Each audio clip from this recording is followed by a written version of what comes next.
Voilà.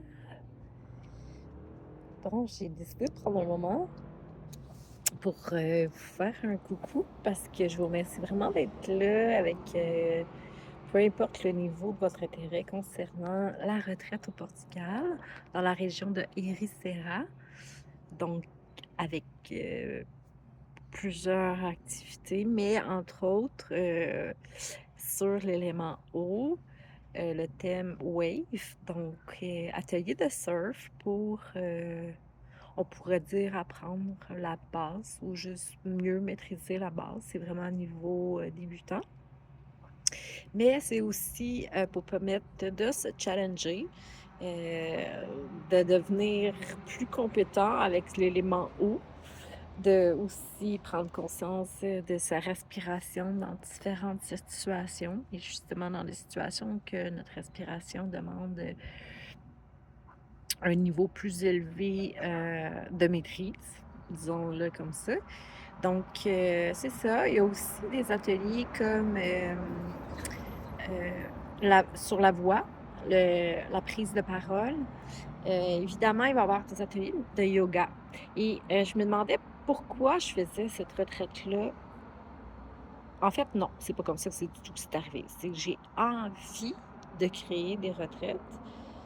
Et pourquoi j'ai décidé que ça soit comme ça, c'est parce que j'avais envie de faire quelque chose à mon goût. Je me suis dit: «Qu'est-ce que moi j'ai vraiment envie de vivre?» Parce qu'avec tout, depuis des années que je voyage, pratiquement à chaque année, j'ai vécu différents types de voyages. J'ai vécu, type de voyage sac à dos, où ce qu'on réserve des hôtels. J'ai fait style tout inclus, où ce que tu pas à te casser la tête, puis que tout est sur le même resort. J'ai, participé à des voyages organisés où ce que il y a, si tu veux, un coach, puis les activités de prévues, puis les repas de prévus. J'ai fait des voyages où ce que tu visites des auberges jeunesse ou des hostels où ce que tu peux avoir accès à la cuisine puis te faire à manger. Heu, ou des et avec des voyages, sac à dos où ce que tu peux, te promener d'un hébergement à l'autre, plusieurs fois dans le même séjour, disons ça comme ça. Puis avoir aussi un guide pour diverses, activités ou excursions. Donc j'ai vécu toutes sortes de choses, puis moi, c'est ce qui m'anime beaucoup, dans la vie, c'est ça, c'est le rapport humain, puis le contact, à la nature, à son corps. C'est ça, ça fait plus que 20 ans que je suis massothérapeute. J'ai toujours travaillé dans le milieu de la santé, même si j'ai fait d'autres projets qui n'ont rien à voir, mais j'ai quand même principalement été dévouée à la santé naturelle, puis le développement personnel. Fait que dans le fond, ce qui m'amène à faire des retraites, c'est le goût de l'aventure, le goût du voyage, le goût d'apprendre, le goût de connecter avec des gens inspirants. Puis, dans le fond, c'est ça. Fait que j'ai, aussi été ben, je suis maître, Reiki. Maître, c'est un grand mot, mais j'ai, réalisé les 4 niveaux, puis j'ai pratiqué pendant plus de 20 ans aussi, les soins énergétiques que j'avais intuitivement, depuis comme ma jeune enfance, que j'avais le réflexe de soulager par les mains. Puis, bon, ça s'est comme développé avec mon intérêt, mon questionnement, ma curiosité, puis le fait de le pratiquer sur moi et sur les autres, sur les animaux à distance, et cetera. Donc, moi, ça m'a apporté beaucoup de bienfaits dans ma vie, puis dans celle de ceux sur qui j'ai pratiqué ça. Donc, ça, c'est quelque chose que j'ai envie de transmettre. Donc ça, c'est ma partie à moi, mon élément que je veux vous transmettre.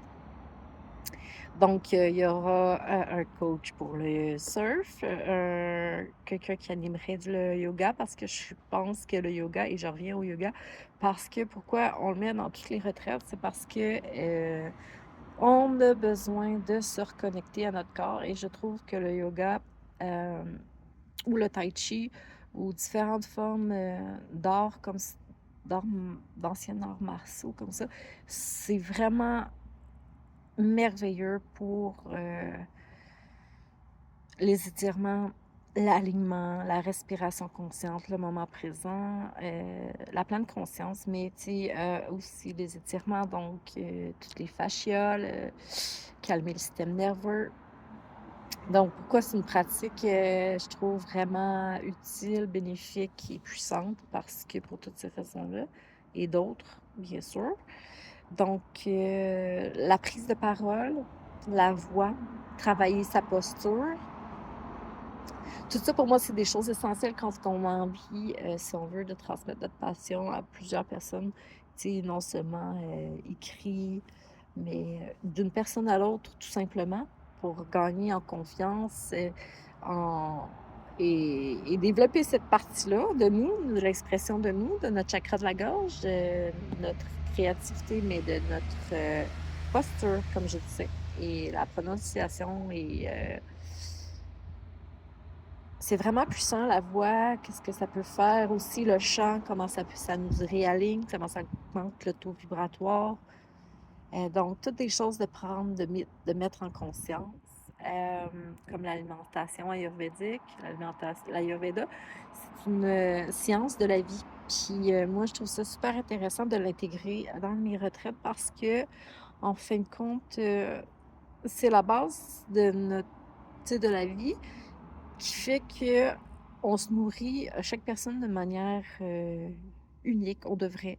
Donc, écouter, si tu veux, notre dosha dominant, ça veut dire chacun en a des doshas différents, des éléments, si tu veux, un peu principaux. On peut en avoir un ou deux ou trois parfois qui influencent vraiment notre mode de vie, nos choix alimentaires, puis tout ça. Donc, c'est important de le considérer dans notre alimentation. Puis, c'est ça. Donc, j'offre la possibilité durant ces jours qu'il y ait une chef ayurvédique on va passer un questionnaire, quels sont vos doshas. Donc, parfois, on pense que, parce qu'on est attiré vers le piquant, parce qu'on est une personne, l'élément feu, mais en fin de compte, ça irrite notre estomac. Pour se calmer, il faudrait manger genre des poivrons sucrés. C'est un exemple d'aliment où ce que, au lieu d'être piquant, des piments piquants, poivrons sucrés. Donc, juste pour venir équilibrer ce vers quoi, c'est comme un peu contre-intuitif parce qu'on a développé c'est là où on retrouve un peu notre équilibre ou notre déséquilibre, mais on peut aller le retrouver volontairement, consciemment, par l'alimentation. Donc, il y a plusieurs autres ateliers qui ont été proposés. Vraiment super. Tout le monde est des humains super bienveillants, conscients, puis chaleureux, puis tu sais, léger, avec l'esprit du cœur d'enfant. Puis moi, c'est ce que je recherche, c'est ce que j'ai envie de vivre. Je veux que ce soit léger, je veux que tout le monde s'implique d'une manière ou d'une autre à sa propre capacité, à sa propre volonté. Puis, ben, c'est ça. Donc, j'ai décidé de proposer le projet sur la première édition au Portugal d'Ericera Wave. Donc, participant. Il y aurait comme 3 possibilités de venir en tant que participant. Et moi, ce que je propose, c'était vraiment une retraite collaborative, co-créatrice, donc d'inviter des leaders qui ont envie de, c'est ça, partager leur propre atelier, leurs propres connaissances. Donc, un atelier qui pourrait durer entre 1h60 à 120 minutes, disons. Puis, à ce moment-là, tu deviens comme collaborateur 1, ce qui fait que tu animes une petite partie, euh, dans une journée du séjour. Donc, ou collaborateur numéro 2, ce qui fait que tu peux animer et aussi avoir un invité. Donc, tu deviens comme mentor, puis tu peux offrir la possibilité à une ou deux personnes de se joindre à nous et de bénéficier de toutes les personnes qui seront sur place. Puis, il y a possibilité de modifier les propositions, dans le sens que si tu veux juste être participant, mais que tu veux avoir un invité, ou si tu veux être collaborateur et ne pas avoir d'invité. Exemple. là, tu sais, juste animer sans avoir d'invité. Tout ça est possible. Donc, c'est pour ça que ça prend du temps avant d'avoir toutes les tarifs pour finaliser tout le projet, mais ça va se faire, ça se fait progressivement, ça se fait selon le flot de l'énergie des gens qui sont disponibles, puis tout ça. Puis tout ça se met en place, puis j'ai très hâte au mois d'octobre, mais d'ici là, on se lâche pas, je vous fais un suivi hebdomadaire, la progression de l'événement. Fait que je vous remercie beaucoup, à bientôt!